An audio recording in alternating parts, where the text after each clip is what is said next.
Today is June 26th, 2025, and you're listening to Space News First Up. Discover your next mission in the space industry with the Space News Job Exchange.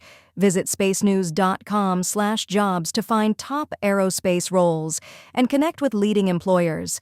And for employers, use discount code JOBEX for 15% off your next purchase. Here are today's top headlines in space. NASA's acting administrator said she is planning to decide on a new top-level structure for the agency in the coming weeks. U.S. satellite imagery providers are intensifying their warnings over proposed cuts to the National Reconnaissance Office's commercial imagery budget. German launch startup Isar Aerospace raised an additional €150 million, $174 million, from an American firm. ESA is turning to Rocket Lab to launch a pair of navigation tech demo satellites. Startup Lux Aeterna has raised $4 million in seed funding for work on reusable satellites. And a wildfire detection satellite launched earlier this year has returned its first images. First Up is produced by Space News, the industry standard for professional space journalism. Visit spacenews.com for breaking news, policy updates, and original analysis. We begin today with news that NASA's acting administrator said she is planning to decide on a new top-level structure for the agency in the coming weeks. At an internal town hall meeting Wednesday, Acting Administrator Janet Petro said she is considering three approaches that would align the agency along either mission directorates, field centers, or product lines. She added she wanted to move much of the work from NASA headquarters to centers. At the town hall, Petro said she would remain acting administrator until a successor is confirmed, a process other officials said could take 6 to 9 months.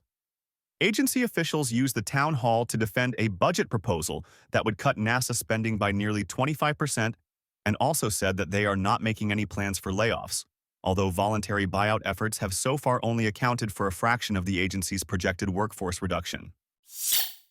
U.S. satellite imagery providers are intensifying their warnings over proposed cuts to the National Reconnaissance Office's commercial imagery budget.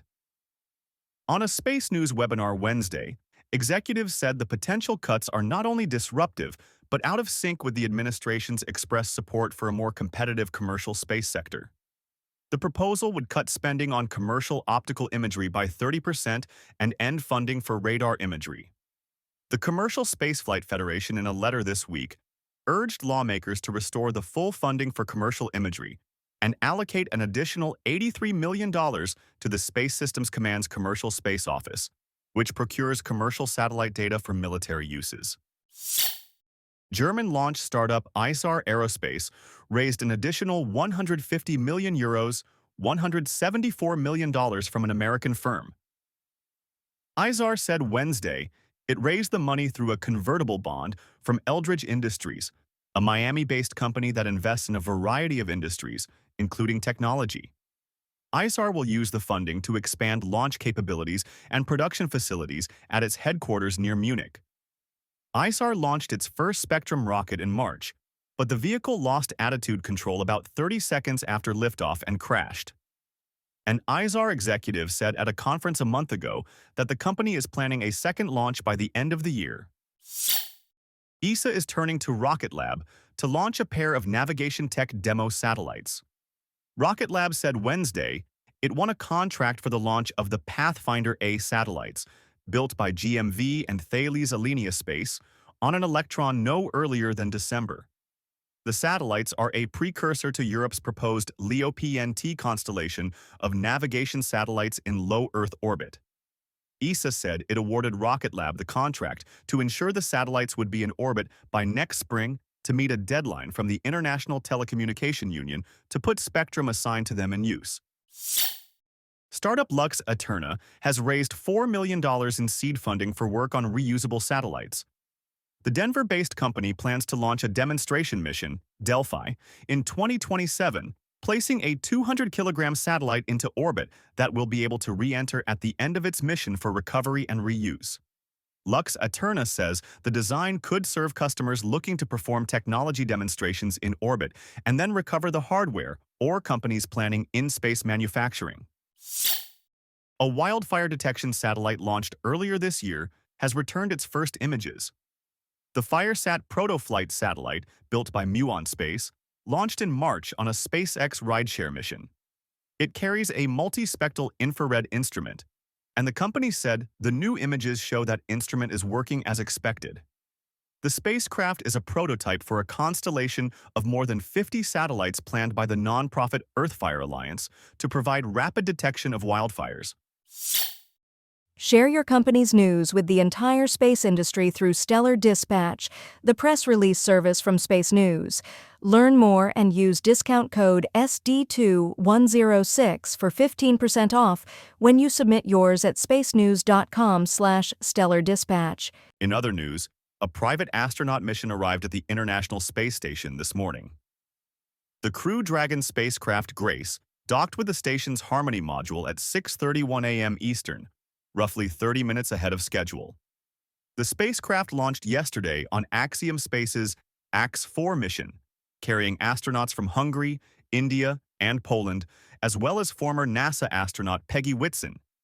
The Dragon will remain at the station for about 2 weeks as the AX-4 crew performs dozens of experiments and outreach activities. Spaceflight Now reports that SpaceX followed up yesterday's Crew Dragon launch with another Starlink launch. A Falcon 9 lifted off at 3:54 p.m. Eastern Wednesday from Cape Canaveral, placing 27 Starlink satellites into orbit. The booster used for the launch completed its 20th mission, with past flights including 2 previous Axiom space launches. China is considering sending a swarm of CubeSats to an asteroid when it flies by Earth in 2029. Scientists from several Chinese universities are proposing a rapid response mission to the asteroid Apophis, which will pass close to the Earth in April 2029. The Apophis Recon Swarm (ARS) proposal features a flexible mission design consisting of multiple CubeSats launched either together or as rideshares on other missions for multiple flybys of Apophis. Several other agencies worldwide are planning missions to study Apophis before and after the flyby. The Wall Street Journal reports that Blue Origin is trying to take advantage of the split between President Trump and Elon Musk. Blue Origin founder Jeff Bezos has spoken with Trump at least twice this month, and CEO Dave Limp met with White House Chief of Staff Susie Wiles in mid-June. The conversations are seen as efforts by Blue Origin to get more government contracts as Elon Musk's influence on the administration, once thought to help SpaceX, has waned. One problem for Blue Origin is that while SpaceX is planning to perform 170 Falcon launches this year alone, Blue Origin's New Glenn rocket has flown just once with a second launch not expected before late summer. Science News reports that the James Webb Space Telescope has directly observed an exoplanet the size of Saturn. Astronomers announced Wednesday the discovery of the planet orbiting TWA-7, a young star more than 100 light-years away. While JWST has discovered more than 100 planets, those previous discoveries were indirect detections, and this exoplanet is the first seen directly by the telescope. John Casani, a longtime engineer and manager of NASA spacecraft missions, has died at the age of 92. Casani joined JPL in 1956 and worked on many early Ranger and Mariner missions, then served as project manager for Voyager, Galileo, and Cassini.